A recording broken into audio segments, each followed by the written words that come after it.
तो दोस्तों कोरोना काल के समय के बाद से सबसे बड़ी गिरावट एक महीने में अक्टूबर 2024 का महीना रहा है। आप समझ सकते हो कि 2020-21 के बाद से अब ऐसा मौका आया है जब भारतीय बाज़ारों में इतना बड़ा करेक्शन देखने को मिला हो।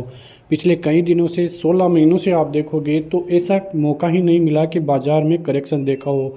चुनाव के टाइम पे थोड़ा बहुत करेक्शन आया था, लेकिन रिकवरी ऐसी थी कि 2 से 3 दिन में ही बाज़ार रिकवर कर लेता था। उसके बाद भी 2-4% के करेक्शन आए, लेकिन बाज़ार ने फिर से रिकवर किया, ऑल टाइम हाई लगाया। और इस बार भी लोगों को यही लग रहा था कि बाज़ार थोड़ा नीचे आएगा, उसके बाद फिर से ऑल टाइम हाई लगाया। और जो कई बड़े विशेषज्ञ हैं वो भी यही बातें कर रहे थे कि बाज़ार अभी गिरेगा नहीं, अभी गिरेगा नहीं। लेकिन ये बाज़ार है, ये किसी की नहीं सुनता है और रिटेलर्स इसी के चक्कर में आके फंसते हुए दिखाई दिए और बहुत बुरा नतीजा उनको अभी भुगतना पड़ रहा है। उनके पोर्टफोलियो को यदि आप देखोगे तो वो खुद भी अपना पोर्टफोलियो देख ही नहीं पा रहे हैं। वो सोच रहे हैं कि अब कब ऊपर जाएगा बाज़ार, कब ऊपर आ जाएगा, और ऐसे सोचते सोचते ही बाज़ार में नीचे के स्तर और आते जा रहे हैं। शुक्रवार को आपने देखा कि बाज़ार में जिस हिसाब की स्थिति बनी, उनके पोर्टफोलियो आप देखोगे तो आधे ही होते हुए दिखाई दिए हैं। सबसे ज़्यादा गिरावट मिड कैप और स्मॉल कैप शेयरों में देखने को मिली। मिड कैप एक हफ्ते में ही 5 से 6% गिरा है और स्मॉल कैप शेयरों में करीब 6.5% तक का जो इंडेक्स है वो गिरता हुआ दिखाई दिया है। तो आप समझ सकते हो तो इसके बदौलत शेयरों में कितनी गिरावट देखने को मिल रही होगी। और इसी का भुगतान रिटेल निवेशकों को करना पड़ा है। वो उन्होंने जो है 2020 कोरोना के बाद से गिरावट देखी ही नहीं थी, तो उनको समझ में आया ही नहीं कि बाज़ार में आखिर चल क्या रहा है और इतने शेयर क्यों गिर रहे हैं। क्योंकि निफ्टी को आप देखोगे तो निफ्टी में 7 से 8-9% तक की लास्ट गिरावट देखने को मिली है, जबकि उनके शेयरों में देखोगे तो 40 से 50% की गिरावट है। तो उनको समझ में आ ही नहीं पा रहा है कि बाज़ार में ऐसा चल क्या रहा है कि उनके शेयरों में ही इतनी ज़्यादा गिरावट आती हुई दिखाई दे रही है। डिफेंस सेक्टर को देखिए, एफएमसीजी शेयर्स Q2 के नतीजे इतने वर्स्ट आए हैं कि बाज़ार ने उनको पहले ही भांप लिया था कि बाज़ार जो है नतीजों का तो एक बहाना बना और गिरावट चालू हुई। सबसे पहला जो कारण था वो चाइनीज़ बाज़ार था। स्टिमुलस पैकेज आने की वजह से भारतीय बाज़ारों को काफ़ी नुकसान उठाना पड़ा और अक्टूबर के महीने में ही आप 27 सितंबर से अब तक देखोगे तो एक महीना भी नहीं हुआ है और लगभग एक महीने में लगातार एफआईआईज़ की सेलिंग है। एक दिन भी आप देखोगे तो बाइंग का नहीं आया है। और वो बाइंग वो जो गिरावट थी यानी कि जो सेलिंग थी वो कोई छोटी मोटी सेलिंग नहीं है। 5,000, 6,000 और 14,000 करोड़ तक की सेलिंग एक बार में देखने को मिली है। तो ऐसी सेलिंग एफआईआईज़ की लोगों ने कभी नहीं देखी थी। और इस प्रकार की सेलिंग के बावजूद भी निफ्टी 7 से 8%, 9% तक गिरा है। ये एक बहुत बड़ी बात है। रिटेलर्स का दम है कि भारतीय बाज़ारों को अभी भी वो टिकाए हुए हैं, वरना यदि एफआईआईज़ की ऐसी गिरावट पहले होती थी तो वहाँ पे 14 से 15-20% तक का मार्केट गिर जाता था। और यदि ऐसा मार्केट गिरता तो हालत बहुत बुरी होने वाली थी भारतीय बाज़ारों की। तो कुल मिला के देखें तो भारतीय बाज़ारों के सेंटिमेंट अभी भी बिगड़े हुए हैं।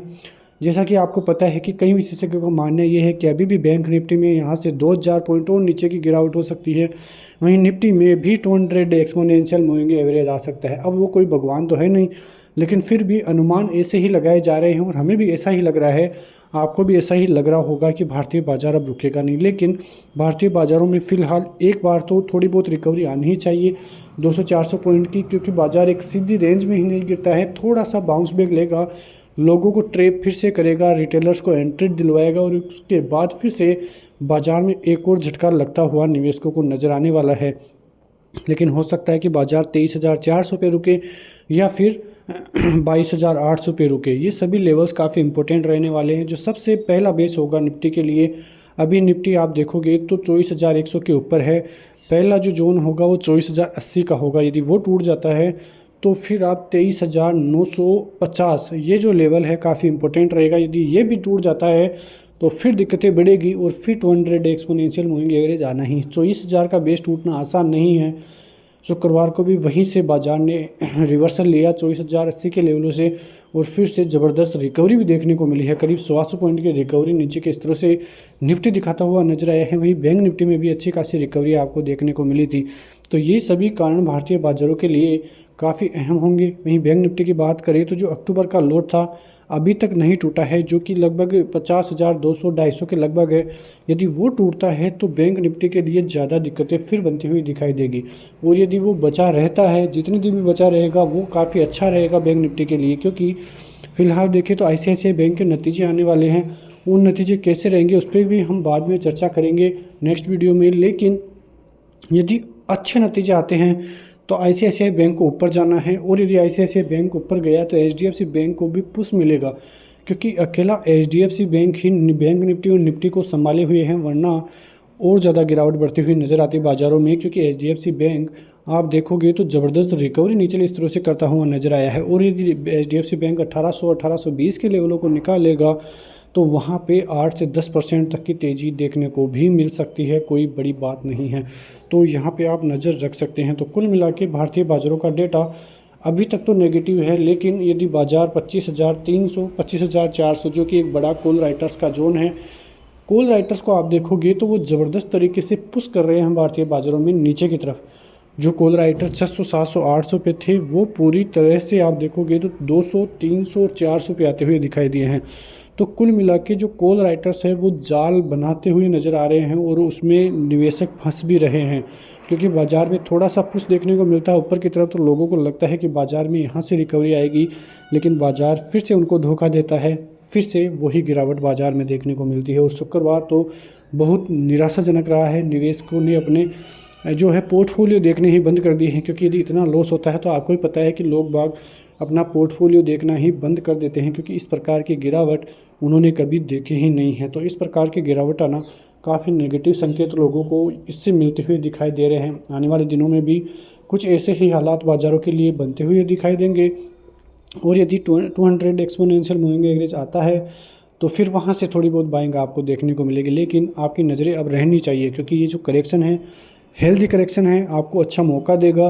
कई शेयरों में कई निवेशकों को अच्छे खासे प्राइस वॉल्यूम पे ख़रीदारी करने का, क्योंकि उनको इंतज़ार था कि बाज़ार कब गिरावट हो। आपने देखा कि म्यूचुअल फंड्स के पास करीब 1,80,000 करोड़ से ज़्यादा की केस पड़ी थी, और उनका केस का पड़ा रहना भी अनुमान यही था कि उनको पता था कि बाज़ारों में करेक्शन आने वाला है, बाज़ार अभी ओवर वैल्यूड है, और उनका अनुमान सही निकला, और भारतीय बाज़ारों में अब जाके करेक्शन देखने को मिला है। अब वो खरीदारी करते हुए धीरे धीरे नजर आएंगे। आपने देखा होगा कि पिछले 2 दिनों से डीआईआईज की खरीदारी काफ़ी अच्छी है। डीआईआईज मतलब रिटेलर और म्यूचुअल फंड्स ही रहते हैं, तो उनकी खरीदारी आना बाज़ार के लिए काफ़ी अच्छी आगे आने वाले दिनों में होगी। यदि वो खरीदारी करते हैं तो हो सकता है बाज़ार में बड़ा रिवर्सल देखने को भी मिले। तो इसी खबरों के साथ मिलते हैं नेक्स्ट वीडियो में, तब तक के लिए नमस्कार, जय हिंद, जय भारत, वंदे मातरम।